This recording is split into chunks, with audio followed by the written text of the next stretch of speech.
अस्सलाम वालेकुम प्यारे बच्चों, कैसे हैं आप सब। उम्मीद है आप सब बिल्कुल ठीक होंगे। आज हम से पढ़ेंगे।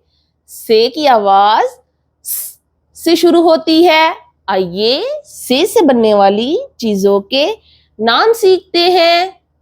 से समर, समर, समर। तो प्यारे बच्चों, क्या आपको पता है समर किसको कहते हैं? जहां पर बहुत सारे फल होते हैं उसको समर कहते हैं। तो प्यारे बच्चों, क्या आपने गौर किया? से समर, समर, समर। तो प्यारे बच्चों, इस सबक को अपने दोस्तों के साथ मिलकर पढ़ें। अल्लाह हाफिज।